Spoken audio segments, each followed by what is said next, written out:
দীঘলীয়া এক আন্দোলনৰ প্ৰক্ৰিয়া আৰু 5 বছৰীয়া গোচৰৰ বিচাৰ প্ৰক্ৰিয়া আৰু তাৰ অন্তত যোৱাকালি গুৱাহাটীৰ বিশেষ ন্যায়াধীশৰ আদালতে দুৰ্নীতিৰ সদাগৰ ৰাকেশ পাল আৰু তেওঁৰ 2 গৰাকী সহযোগী সামেদুৰ ৰহমানৰ বসন্ত দলে আৰু 29 গৰাকীকৈ কৃষি উন্নয়ন বিষয়াক সষ্টম কাৰাদণ্ড বিহিছে আৰু এই ৰায়ক আমি কৃষক মুক্তি সংগ্ৰাম সমিতিয়ে আদৰণি জনাইছোঁ। আমি সকলোৱে জানো যে এই সময়ত বিভিন্নজনে বিভিন্ন কথা কৈছে। বিভিন্ন কোনোবা এখন চৰকাৰে কংগ্ৰেছ চৰকাৰে ক'ব বিচাৰে যে আমি গোচৰ ৰুজু কৰিছিলোঁ, বিজেপি চৰকাৰে ক'ব বিচাৰে যে আমি গোচৰ প্ৰক্ৰিয়া আগবঢ়াই গ্ৰেপ্তাৰ কৰিছোঁ আৰু বহু ব্যক্তিয়ে বিভিন্ন ধৰণেৰে ক্ৰেডিট ল'বলৈ যোৱা আমি দেখিছোঁ। কিন্তু আমি দেখিছোঁ যে এই গোটেইবিলাক বিষয়ত কিন্তু না কংগ্ৰেছ না বিজেপিৰ না আন ডাঙৰ কথা কৈ থকা বুদ্ধিজীৱী বা আন দল সংগঠনৰ কাৰোবাৰ ক্ৰেডিট আছে বুলি আমি কেতিয়াও দেখাও নাই, আমি কেতিয়াও নাভাবোঁ। কাৰণ ইয়াত মূল আমি ধন্যবাদ জনাব লাগিব আদালতক, আইন প্ৰক্ৰিয়াক, ন্যায় ব্যৱস্থাক আৰু তাতকৈ ডাঙৰ বৃহৎ ভূমিকা গ্ৰহণ কৰিছিলোঁ আমি কৃষক মুক্তি সংগ্ৰাম সমিতিয়ে। অসমৰ সকলো স্তৰৰ ৰাইজে জানে যে 2015 চনত যেতিয়া APSC দুৰ্নীতিৰ ভয়াৱহতা উন্মোচিত হৈছিল, সেই উন্মোচন কৰা মূল সংগঠনটোৱে আছিল কৃষক মুক্তি সংগ্ৰাম সমিতি আৰু তাৰ মূল নেতাগৰাকী আছিলে সন্মানীয় আমাৰ উপদেষ্টা অখিল গগৈ ডাঙৰীয়া। আমি সকলোৱে জানো যে APSC কেলেংকাৰী যে কেৱল কেইগৰাকীমান মেধাৱী ছাত্ৰ ছাত্ৰীৰ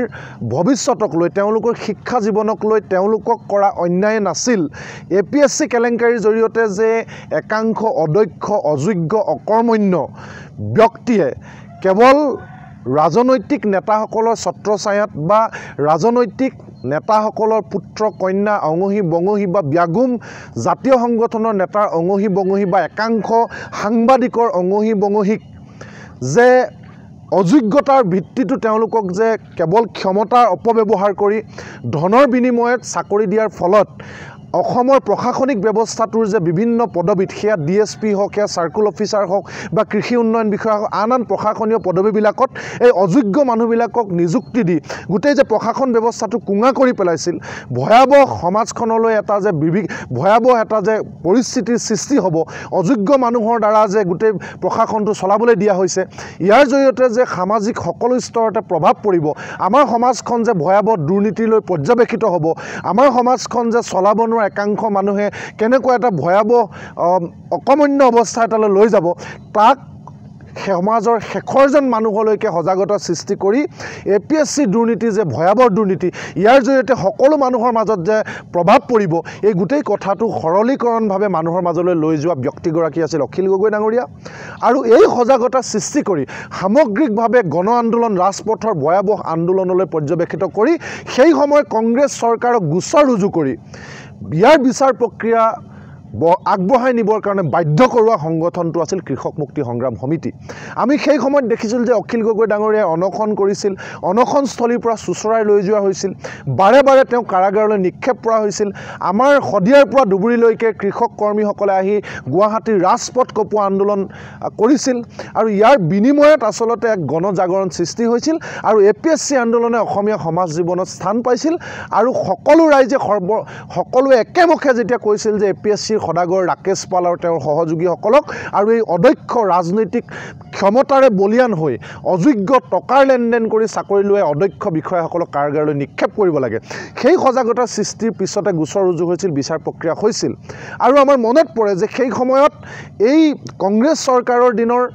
এগৰাকী প্ৰভাৱশালী মন্ত্ৰীৰ নাম বাৰে বাৰে উচ্চাৰিত হৈছিল। আনকি সেই সময়ত তদন্ত প্ৰক্ৰিয়াত তেখেতৰ টেবুলত এখন লিষ্ট পোৱা গৈছিল বুলিও সেই সময়ত সৰ্বত্ৰে চৰ্চা হৈছিলে। আৰু সেই প্ৰভাৱশালী মন্ত্ৰীগৰাকী আজিৰ দিনটোত কোন, তেওঁ কি পদবীত আছে আমি সকলোৱে জানো। আৰু দ্বিতীয়তে সেই সময়ত এই ব্যাপক গণ আন্দোলনত টু শব্দ এটা উচ্চাৰণ নকৰা অসমৰ ব্যাগুম ছাত্ৰ সংগঠন, জাতীয় সংগঠনৰ মুৰব্বী নেতাৰো সেই সময়ৰ ৰাকেশ পালৰ সৈতে ঘনিষ্ঠ অন্তৰংগ মুহূৰ্তৰ ফটো বাতৰি কাগজ আৰু টিভি আৰু ছ'চিয়েল মিডিয়াত প্ৰকাশ পাইছিলে।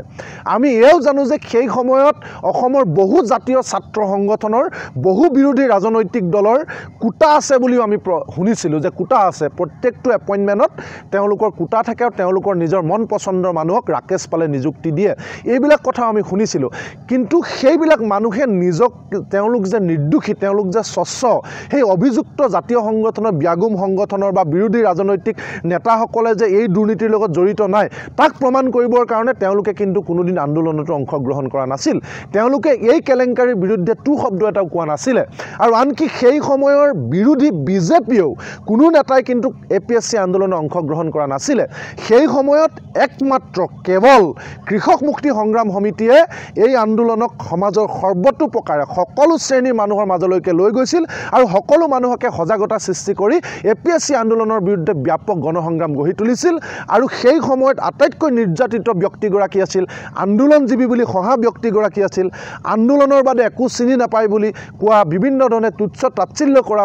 ব্যক্তিগৰাকী আছিল সেই সময়ত যাক মোটামুটি আন্দোলনজীৱী বুলি হাঁহিছিল সেই ব্যক্তিগৰাকী আন্দোলনকাৰীগৰাকী আছিল অখিল গগৈ ডাঙৰীয়া গতিকে আমি কৃষক মুক্তি সংগ্ৰাম সমিতি আজি আনুষ্ঠানিকভাৱে আমি যদিও কৃষক মুক্তি সংগ্ৰাম সমিতি বেনাৰত হৈছিল আপোনালোক সকলোৱে জানে কিন্তু সেই সময়ত গোটেই আন্দোলনটোৰ নক্সা তৈয়াৰ কৰিছিল আন্দোলনটোৰ সন্মুখৰ পৰা নেতৃত্ব দিছিল অখিল গগৈ ডাঙৰীয়া তেখেত আমাৰ আজি উপদেষ্টা তেখেতক আমি ধন্যবাদ আৰু কৃতজ্ঞতা জনাইছোঁ আৰু দ্বিতীয়তে আমি কৃষক মুক্তি সংগ্ৰাম সমিতি প্ৰতিগৰাকী ব্যক্তি যিসকল সদস্য কৰ্মীয়ে ৰাজপথত মাৰ খাইছিল এপিএছচি আন্দোলনৰ সময়ত জেললৈ গৈছিল বা এপিএছচি আন্দোলনক বিভিন্ন প্ৰকাৰে বাহিৰৰ পৰা যিবিলাক মানুহে আমাক বিভিন্ন ধৰণে সহযোগিতা আগবঢ়াইছিল সকলোকে আমি ধন্যবাদ আৰু কৃতজ্ঞতা জ্ঞাপন কৰিছোঁ আৰু আমি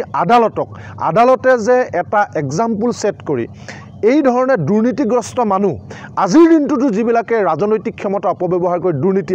কৰি আছে তেওঁলোকলৈ এটা যে হকিয়নি যে দুৰ্নীতি কৰি কোনো মানুহ হাৰি নাযায়